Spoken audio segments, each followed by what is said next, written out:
Morning, everyone. A very warm welcome to the third day of our symposium. So today we start with Professor Ghosh's special address to SETS 2025. And to start with, I request my colleague from ISER Bhopal, Professor P.B. Sujit, who also happens to be one of Professor Ghosh's PhD students, to introduce him. Sujit, over to you. Thank you. Good morning, everyone. It's a true privilege to welcome you all to this special symposium celebrating remarkable contributions of Professor Ghosh.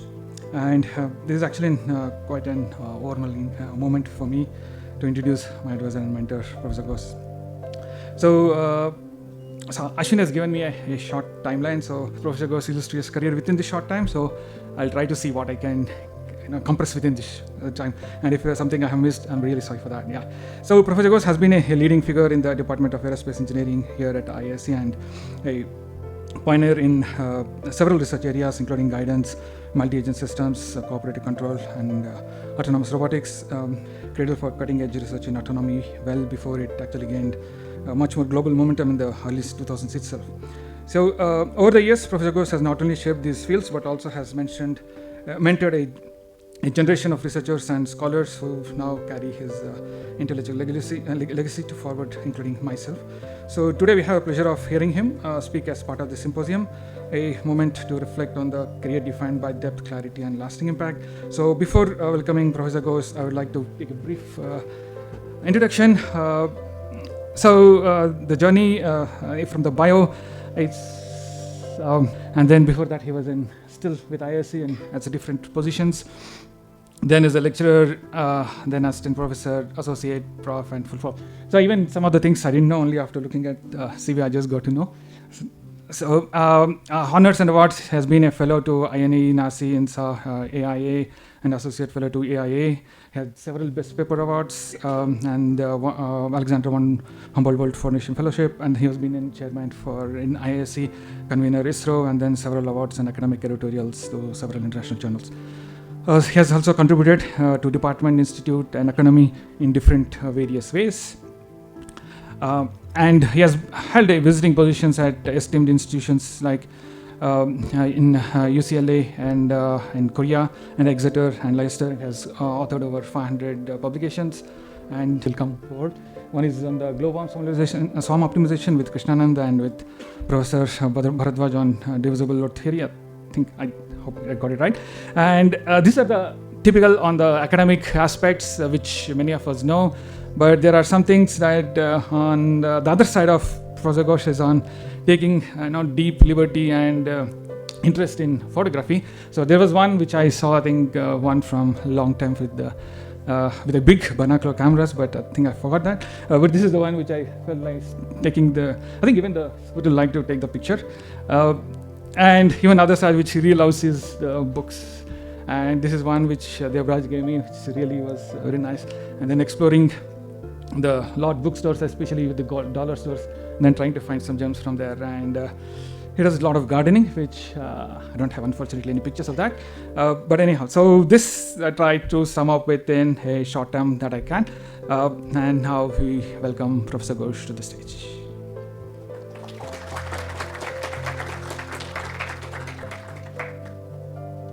Thank you very much.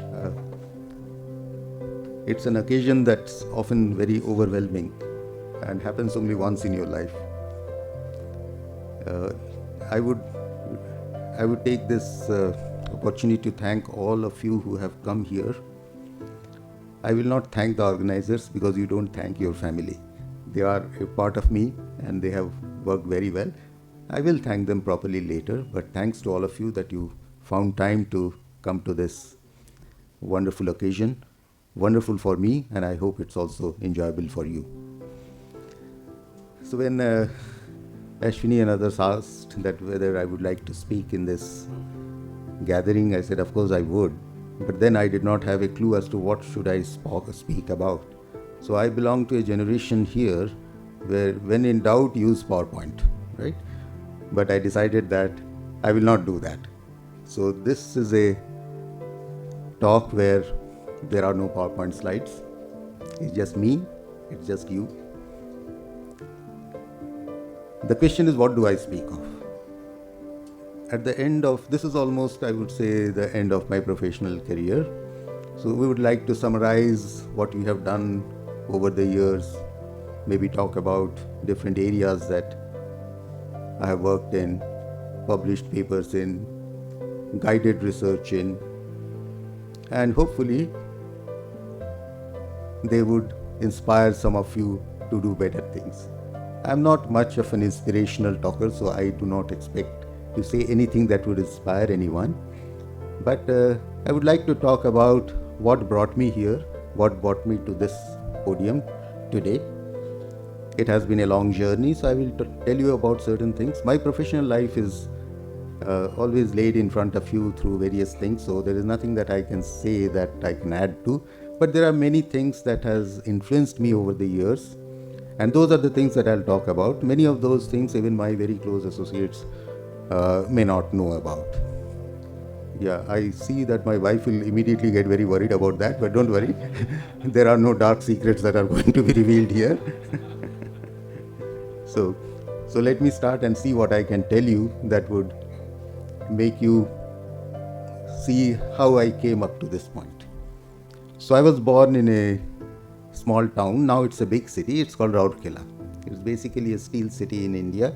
So those days, just after independence, there were many cities which came up, towns which came up, and they were all around some kind of a activity. And Rourkela is one such city. Durgapur is another, Bhilai is another, and so on. But Rourkela had a very unique position there. The reason I'm talking about these cities is that I believe that it's not just the people who you have come in contact with who shape your life, your personality, but it's also the place where you grow up in. So cities play a very important role there. So Rourkela was the first such city. And why is it unique? Because unlike all the other steel cities, it was one city that was almost completely unpolluted by the pollution that a steel plant generates. The reason is rooted in nature. So there was a hill range that separated the city from the steel plant, and this hill range protected the city from all the pollution that the steel plant generated. So it was a very beautiful city. It was actually made out of hills and forests that existed there in that area, and there is a beautiful river on the other side. It was called Koel, and the kind of rivers that you see if you go to Europe and perhaps in the northern parts of India, clear water that you can see through several feet down, that's the kind of river we had there. Not anymore. Within a few years, the march of civilization took care of making the river as polluted as anything else that you see around you. But when we were children, it was a beautiful river there. So I grew up in these surroundings. I went to school in a very small school which was very close to our house, and I think my parents put me there because they felt that it would be the safest. I can just walk across to my school. So in that school we had just two mediums of instruction, Oriya and Hindi, and I was put in the Hindi medium. So I studied Hindi up to class 7 completely, and after class 7 I moved to a secondary school which was supposed to be a English medium school, but it was not. Although we were in the English medium section, we were taught everything in Hindi because, I don't know what the reason was, but that's the way it was. Only thing, the English was taught in English, but everything else was in Hindi. By the way, I'm not complaining because it actually taught me something that I don't think that many people would have exposure to. Our final exam after class 11 those days was actually in English, and there were no English textbooks available for science, history, geography, and so on, at least not nice ones. But there were very nice books written in Oriya. I remember a book written in Oriya on science, biology to be precise, and to write the answers in English, I had to translate that book to English, and just by the process of translating it, I learned the subject. So it was very easy for me after that. Not that I was very good in English at that time, but I managed. And that translation, for several years, my school used for other students also. So those schools no longer exist. As you know that modern private schools have taken over education in towns and cities nowadays. So these were all government schools, so they don't exist anymore. I mean, the buildings exist, but they are something else now. So after school, I went to REC Rourkela. Those days it was called REC Rourkela. There was no competition to get into engineering colleges those days. In fact, this was the first year that they actually had an entrance exam. The questions were extremely easy that even a high school student could, a primary school student could answer. They were so easy. So a lot of people got in. I also got in there. So REC Rourkela was again an eye-opener for me, because those days REC was a government college, engineering college, which had 200 seats, 100 seats for students from other states and 100 from people who are from Orissa. So this is where I found a very cosmopolitan population, and I realized that English is a language that I have to use and not just read and understand. I have to speak it. Till that point, I could manage very well with Hindi and Oriya and a little bit of Bengali in family circles. So I started speaking English for the first time when I went to REC Rourkela. And I learned to interact with other people from all over the country, from Kerala, from Tamil Nadu, from Maharashtra. We had friends from all over the place. It was an experience that brought home to me the diversity of this country. Ours was a 5-year course, so we had to study many things. In fact, I was in electrical engineering, but we studied civil, mechanical, and many other things. And in fact, most electrical engineering students did very well in civil and mechanical student courses, not so well in the electrical courses.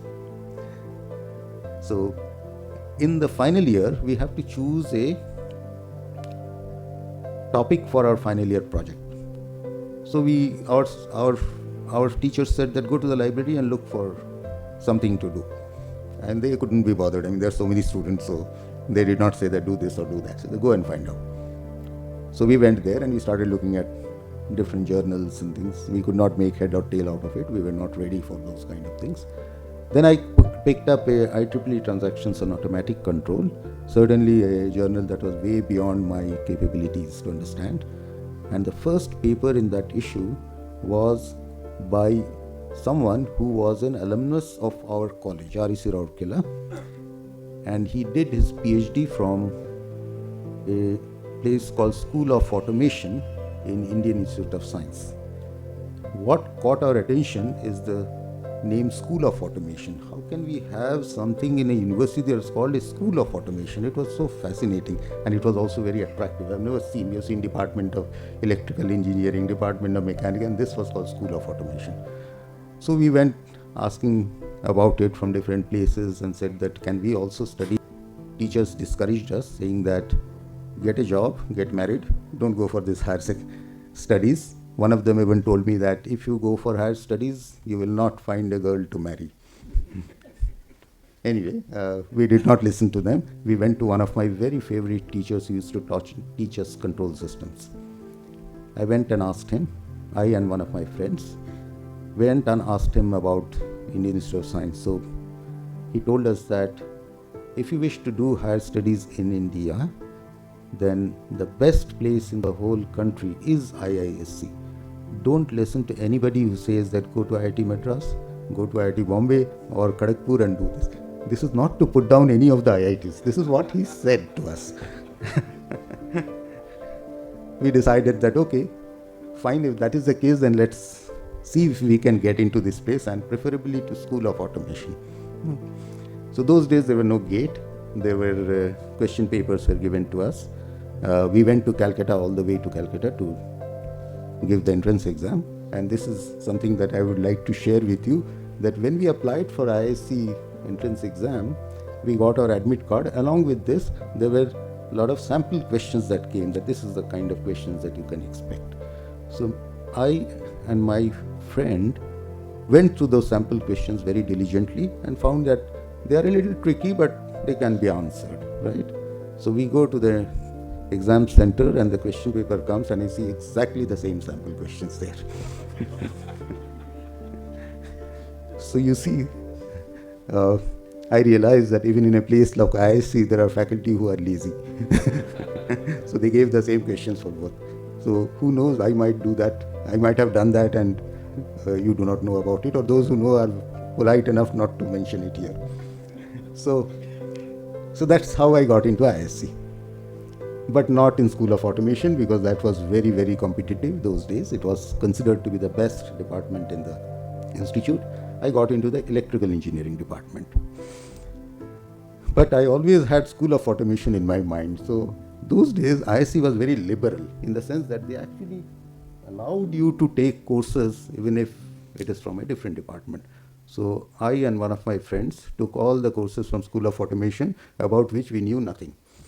And we got into trouble within the first week. We realized that it was one of the biggest mistakes that I have made, because what do I know of computer software, operating systems and all this thing, but we took those courses. And my first semester was a disaster. It was, I got very bad grades. I almost decided that I will discontinue, but then I thought that let me give it another try. So I came back after a winter holiday, and then I changed my tactics, and I realized that ISC is not a place that you take very lightly. You need to do this properly. So I was fortunate, I made some new friends and we studied together, and then I realized that ISC is actually not difficult, because you just need to understand what you need to do here, and it is not so bad that where you have to memorize things. So it was good, and we went through the next 2 semesters. I wouldn't say that I did an outstanding job, but I was satisfied with whatever I did. Then came the last semester when we had to select our guides. So I was very easygoing those days. So at that point I realized that most of my classmates have already talked to professors and arranged their guides, and which I had not done. So when I started looking around, none of the professors had any vacancies. And then one of my friends said that, why don't you talk to Professor U.R. Prasad? So I went to him, and it struck me that how polite and nice he was. He spoke to me and he explained to me that if I want to do a master's thesis with him, then what are the things that I need to read. So Professor Prasad is right here. That one meeting with him stretched into several years after that. I completed my master's with him, and by that time I had decided that I really don't want to leave ISC. So I worked with Professor Prasad for a year on a project which has something to do with missile guidance. Actually, I was initially not happy with it, because missile guidance means you're trying to attack somebody. I'm certainly not an attacking mode person. Neither is Professor Prasad. But I've noticed that some of the nicest people in this world work on that kind of thing. So anyway, so we started working on it. And then next year, I was admitted as a PhD student in electrical department. But those days, ISC was a very liberal institute. So the department allowed me to continue working for my PhD with Professor Prasad, and I was extremely happy to do so. At one point, Professor Prasad said that whatever you are doing for your defense project, that itself can become a PhD. But I was not too keen on it, because I thought that, again, missile guidance is like you are trying to attack somebody. Why should I do a PhD on that? Then he gave me another option to work on game theoretical problems, why did I take it up? Not because I had some very profound idea about game theory. It just looked very exotic, that name, game theory, So we know about games. I was hardly a sportsman, but theory, there is a theory behind it, so let's try to learn. And Professor Prasad gave me some very nice things to read there. I came across names of scientists like Rufus Isaacs and many others, and read their work, their books, and I was fascinated by the area. So I did my PhD in game theory, although in parallel I worked on this defense project also. And there were connections between the two also. And I had a wonderful guide. Professor Prasad was very supportive. I do not remember even a single occasion when I have asked to meet him and he has said no. He has always found time for me. Whenever I had any doubts, which is often, he would always be there for me. So the next few years went in a whirlwind of work. There were ups and downs. But ultimately it turned out well. I was able to submit my thesis, and then I looked around for a next step in my career. And then I realized that no one in this country wanted anybody with a PhD in differential games. I gave my CV to various places, never heard back from them. I went to IIT Bombay to give a faculty interview. I do not really know why they called me, because at that time I had not submitted my thesis and they rejected me. Not just because I don't have a thesis, although that's what I like to tell people, but it's also because I really did very badly in the interview. So they didn't take me. And why did I do badly in the interview? Because they asked me questions in aerospace which I had no clue about. So I came back, and I was, those days it's not like email you send to people about getting a postdoc and things like that. There were no emails, you have to write letters. So I remember I wrote a letter to somebody in Australia. I never heard back from him. That's the point when IISc Aerospace Department came up with an advertisement for a lecturer position in the area of guidance and instrumentation. I applied, and I was told by everyone that you will not get it because you have not yet submitted your thesis. Anyway, the interview was held, and I had submitted my thesis just a week or so before that. So I went there with a printed copy, and interview went pretty well because they asked me about my thesis and my work, so I could answer those questions quite well. Professor C.N.R. Rao, who many of you would know, was the chair of the interview, and he did not ask me any questions till the end. He said that you are working in an area which seems to be very narrow, so how do you expect that you will expand this into a large research area? I was young and I was very naive, and my very thoughtless answer was, I want to work on one problem at a time. After giving that answer, I realized this is not the answer that any interview committee would like to hear. They want people who can diversify. So anyway, it was too late. I already said it. Then Professor Rao asked me something interesting. He said, you are from Orissa. Do you know about the Jagannath temple in Puri? I said yes, although I have never visited that place till then. He said, do you know the story behind how the idol of Lord Jagannath is made? Fortunately, I knew this because this is something that we are taught in school. So I told him the story briefly, and he was extremely happy. He said that I like people who understand their culture well. He did not know that that's most probably the only thing I knew there. Anyway, this is one time that my luck has always favored me. So it favored me this time also, and I got a job in the aerospace department.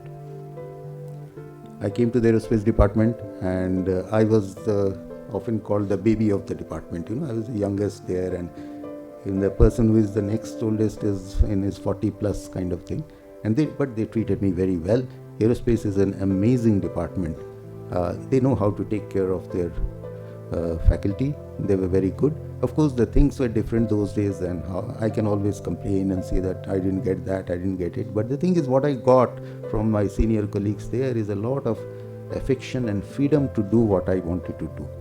This is when my colleague Professor Mani joined me. I don't know if he's here now.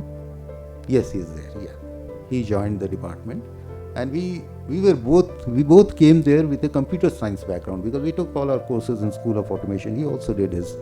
He was like me. He was also in the School of Automation, and so we said that okay, let's find something that we are comfortable with, and we found a problem in distributed computing, nothing to do with aerospace, and we worked on it. And it was quite nice because we got some very quick results there, and we published them. In parallel, I also worked on guidance theory because that's what Professor Prasad has taught me when I was his student, and I started doing that. But along this journey, I don't remember even once anyone in the aerospace department told me that, look, what you are doing is not aerospace. They never said that. And even if the topic came up, there were a lot of other people who would say, let them do what they want to do. It's time for them to grow. And that is a philosophy I think we should all follow with youngsters. Let them free. They will eventually come back to you. And that's what happened. I came back to aerospace. I worked on guidance and control. I had wonderful students who worked with me. And I built a group around that one that one particular topic. I introduced a new course there, and I found that although the course did not have many students, maybe at most 4 or 5 or 6 students at a time, sometimes a little more than that, but whoever came through that course, I learned a lot from them, because with every course that's the time when this field was actually developing a lot. So there were a lot of new papers, so the students read them, they presented it to me, I read some papers and I presented them. So I learned a lot of things from there. But the first 10 years of my career in ISC, we did not have many PhD students, because things were not like what they were here. There were very few students who would be accepted as PhD students those days. Seats were limited, and in this whole of 10 years I had just 4 students, of which 2 I shared with Professor Mani. They were my two first students who were there, and they all worked on computer science problems, not on aerospace. The next 2 students, one was from the CLAW team in NAL, Amitav Saraf, whom you saw yesterday. Other was Ajit Balakrishnan. He was a QIP student from a university in Kerala, whom also many of you know. Then came the next decade, and we had a wonderful dean, wonderful for a decision that he took. This is Professor Sanjay Biswas. Professor Sanjay Biswas is a person who believed that faculty need students to build groups and do research. This was happening in science departments, but not so much in engineering departments. So he opened the portals of ISC by increasing the number of intakes into the institute. So around the mid 2000, that are 2003, 4, 5, around that time, the number of students that were accepted as research students in ISC kind of exploded. And Professor Biswas, I know, had a lot of problems with administration, who tried to convince him that there are no hostels, where will these students go, our messes are limited and so on. But he overrode all those objections and insisted that we must have more students. So this is where my lab also grew, because I had very good students there. So the person who just introduced me, Sujit, he was my first student in that decade. He came to me. I think Professor Bhatt knows him very well also. He came to me, and after that I had a flood of students who were extremely good, and they did a lot of things. I also diversified into other areas, and it was very educational for me, and the students also had access to many things, and I never stopped them from exploring new areas, which they did. I gave them the freedom that obviously they needed. I never imposed my thoughts on them. Most probably I was not sure what my thoughts were, even if I wanted to impose them on them. But it worked out pretty well. They were very good. I had a good lab. My lab had a name during that time. The GCDSL came around that time. And then we went through several phases. The next decade came, and my lab grew even more. I have a lot of very wonderful collaborators who worked with me during that time. The aerospace department was very welcoming of everything. I never faced any criticism or any kind of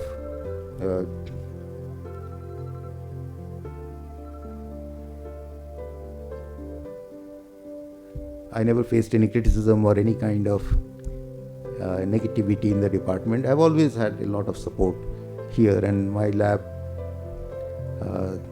thrived on that kind of support. So that's one of the reasons why I have so many people. Then in the late about 2020s, there were 2 things that happened. One very good and one very bad. The good thing was that some of my old students who were working in TCS approached me and said that we should take part in this International Robotics Challenge, and we have to take part in all the 3 challenges that they have.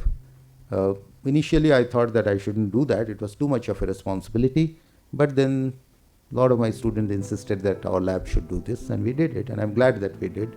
And we had a very large number of people from TCS as well as from the institute, from my department, from various other departments also joined this group, and the institute was again extremely supportive. Wherever we wanted to do anything, they gave it to us.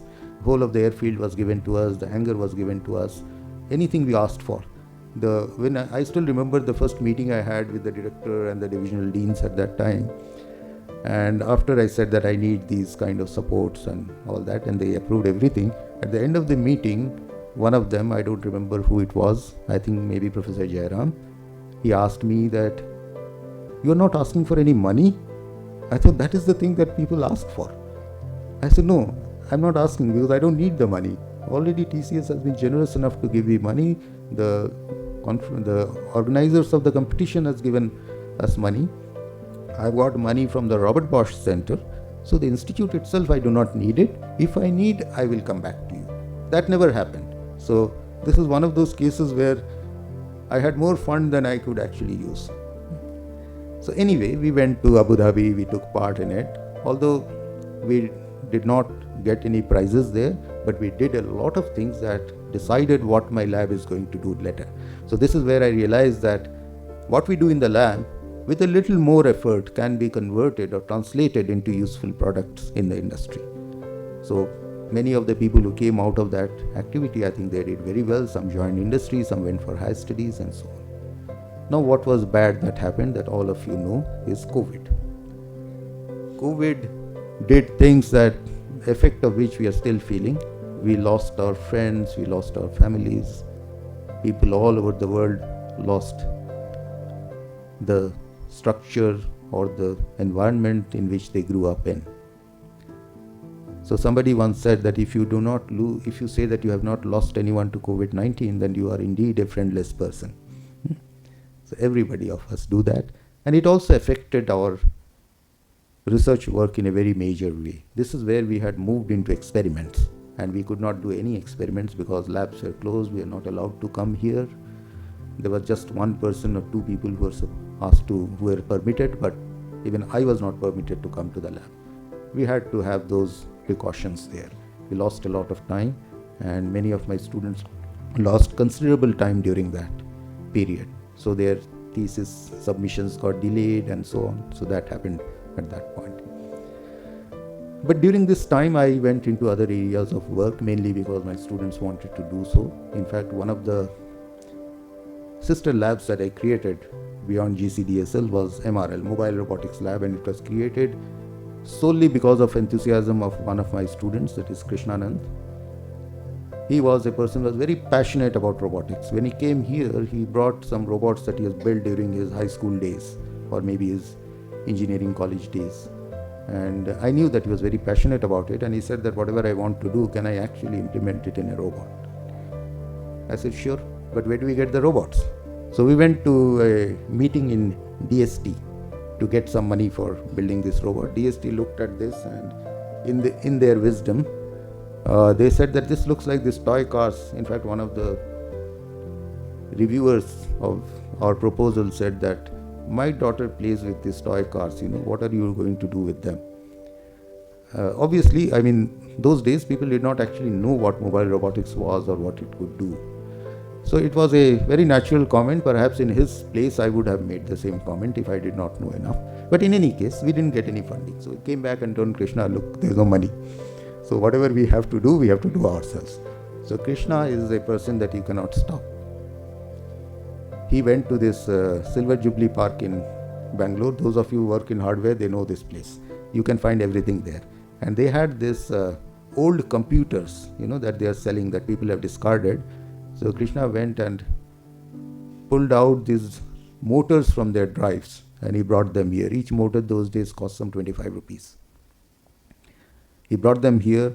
We designed the mobile robots. I still have them in their lab. Perhaps the first set of mobile robots that were autonomous mobile robots that were built in this country.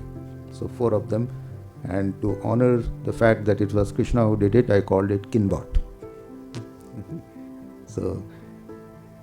So this is how the Mobile Robotics Lab came about. By the way, I have a very large number of students. So the fact that I'm just naming Krishna does not mean that I'm ignoring others. These are just things that happened that gave a new character to my lab. And if I say this without naming him, it doesn't make sense. Although all of you know him, many of you know him very well. So these are some of the things. So many new things that started in my lab happened because of suggestions made by students. Right now my lab has a small group of people working on some astrodynamics problem in the cislunar space. The idea of why cislunar space is such a good place, such a good topic for research, came from one of my former students, Animesh.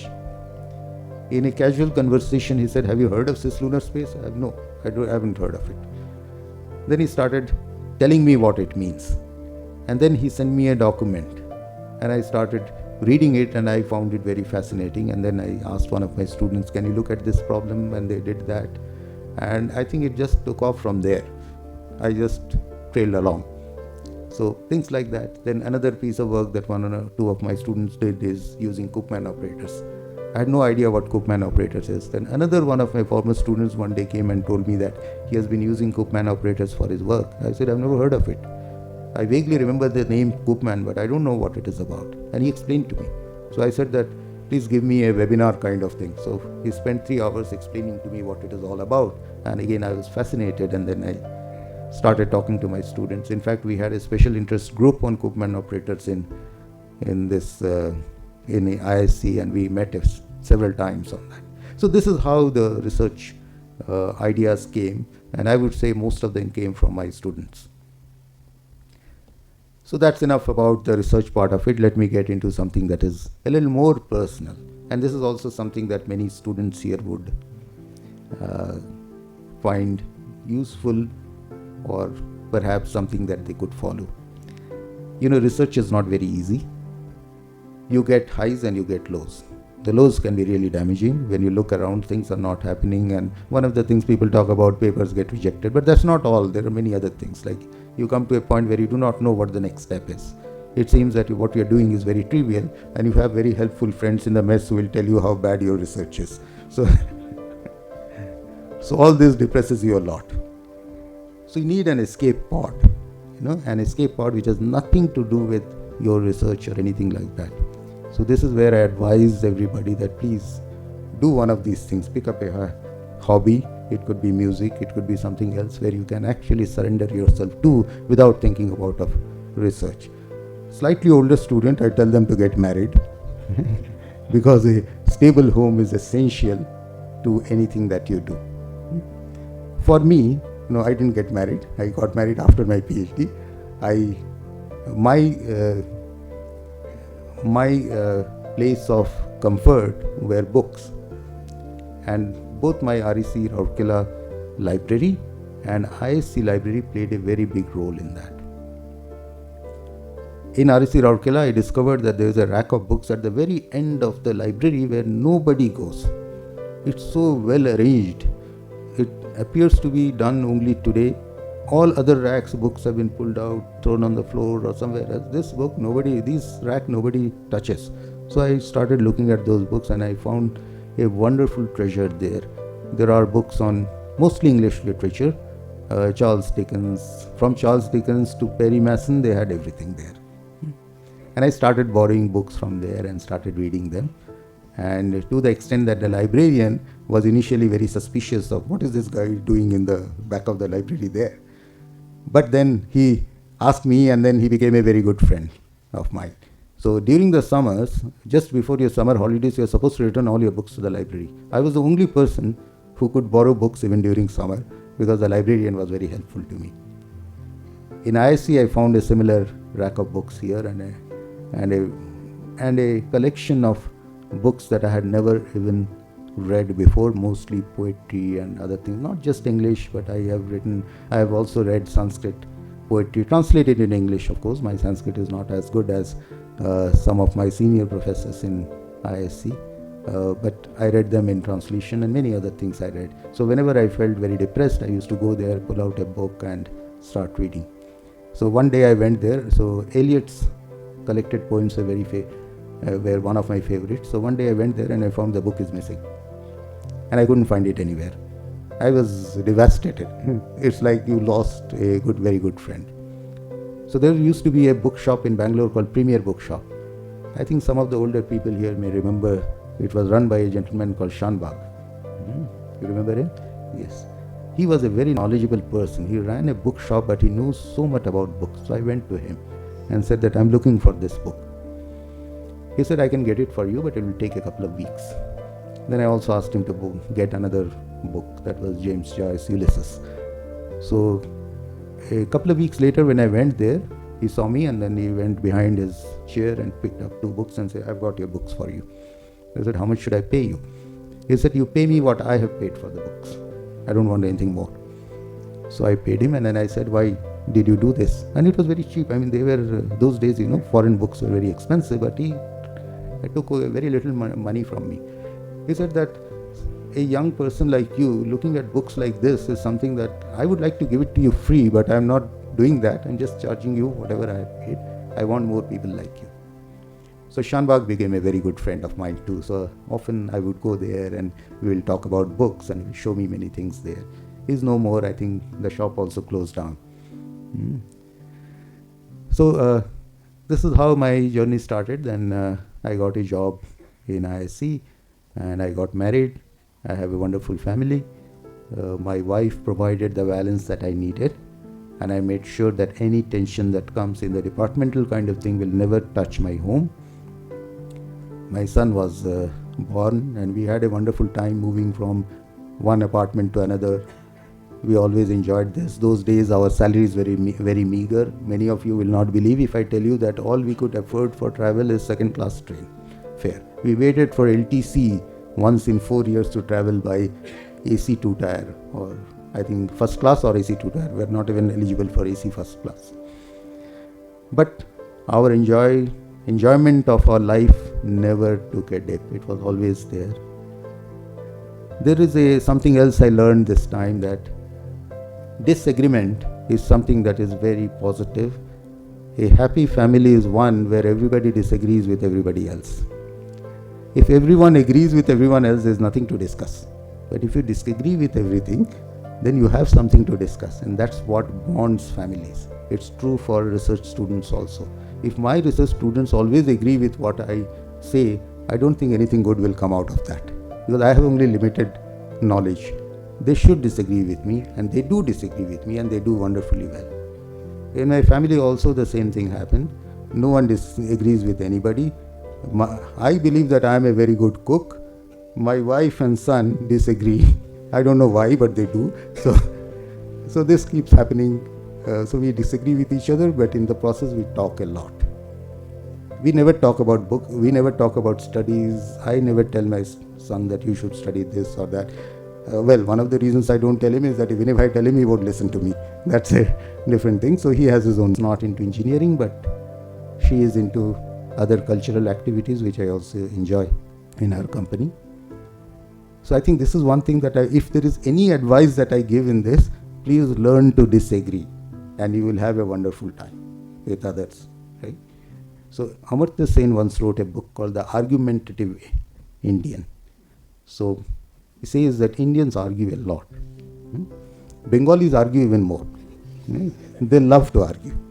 But that is how bonds are created. Okay, I think I would like to come to the end of this, but I cannot ignore what is happening in the world. We are a very microcosm of what happens in the world around us. We are very small. As you know, Subhangshu Shukla went to the International Space Station, and on the way to the ISS, or from the ISS, he looks down and looks at the planet Earth, and what does he see? It's a beautiful planet. We are a very lonely planet, because if you go for perhaps billions of light years around the solar system, you will not find any planet that has life like we do. So human beings have inhabited this planet, not just human beings, many other life forms have inhabited this. But if you look at the current situation, we are fighting with each other. One nation fights with another, destroys, kills people. What are we doing? We are at a war, but it's time that we give peace a chance. When the Iran-Israel war broke out, I have friends on both sides. I sent them a WhatsApp message. My message was identical, that I hope you're fine, I hope your families are fine. And the reply that I got back from them was also identical. They said, yes, we are fine and we hope peace will prevail soon. Everybody wants peace, not war. There are people who tell you that wars also lead to so-called technological innovation, but the price to pay for it is too high. Imagine the threat that a nuclear explosion brings to us.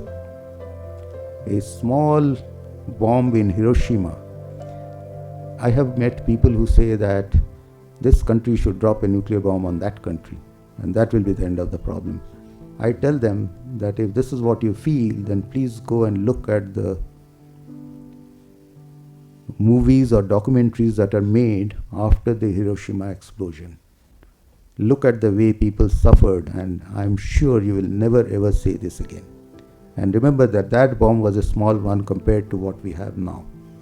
What we have now can completely destroy this planet. So give peace a chance. I worked on missile guidance and I now realize that this is something we should all think very clearly about. This is our future. When I look at these very young children, some of them, children of my students, they are like my own grandchildren. I always think that what is the world that I am leaving to them? What is the world that we as elderly people are leaving to them? Do we want to leave a world of strife and hate to them, or something that they feel enthused about? If you see children playing with each other, they don't think about religion, color, creed, caste, nothing. They are just friends and they enjoy what they are doing. I'm not saying that children are not cruel, sometimes they are. That's the part of their growth, But let us not give them a world that is full of hating other people, killing other people, dominating other people. That's not the world we want to give them. That's the world we can create when we are discussing over a coffee or reading a newspaper. But let's not create a world that is inherited by children which is like this. So with this, I end this presentation. By the way, Ashwini said that this is an address, not an address, but he also mentioned that this whole tone of this symposium is conversational. So essentially we discuss things. So I believe that my talk is also conversational. I'm not a person who addresses anybody, but I am very happy that I get this chance to talk to you, and I would like to talk to you more after this on any day. I am always available to you. I'll be around for some more time here. So with these few words, let me thank you once again for being here, and I hope that our association will continue over the years again. Thank you very much.